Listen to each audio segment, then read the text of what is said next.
It's so nice to finally be able to talk about season 2. Ted Lasso is a story of a stranger in a strange land. You coaching football, you are a legend for doing something so stupid. Don't be fooled by thinking it's a show about a geeky, goofy, clown-like American coach who comes over to show the English boys how to play football.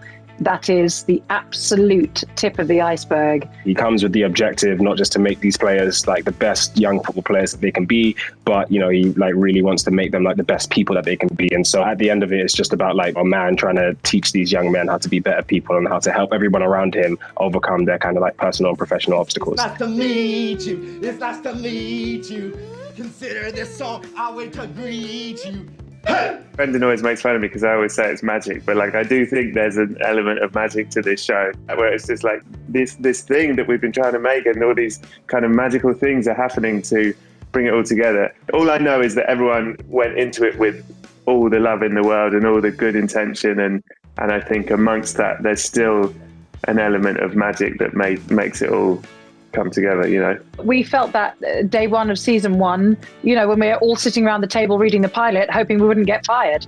The show was conceived and a lot of it was written well before the pandemic, so it wasn't as if that was its purpose. It was just one of those strange coalitions. If anybody had told us 3 years ago that we would all be utterly grounded in every way by a global pandemic, I think we would have all been hiding under our beds. People needed hope and belief, and they needed to see people believing that people were good, because I think that it was kind of hard at times to think that. The fact that our show came out during a time when everybody needed a hug, everybody needed somebody to be quiet with them and check in and hold their hands.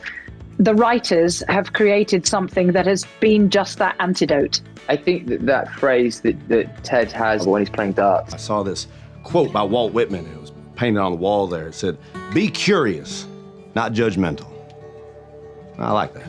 It was a profound notion. I think that it was a really brilliant notion, and one that, I have tried to take into my life and try to communicate to others around me. The through line of don't judge a book by its cover, and to stay curious and to go forth with kindness and to listen and to learn and to try and do everything with a little bit of empathy is something that I believe to be truly important in life. And I think this show really has that ingrained in its fibers. This air, this breath, this light and this hope, this optimism, because it's important for us, for our own survival, to look for the good in people, to be curious, to keep wanting for optimism.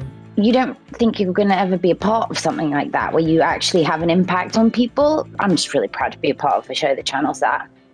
It's funny to think about the things in your life that can make you cry. Just knowing that they existed can then become the same thing that make you cry knowing that they're now gone. It goes places you wouldn't quite expect. So, hold on to your trousers, I want to say. And you won't realise how much you needed it until you've been 10 minutes into it.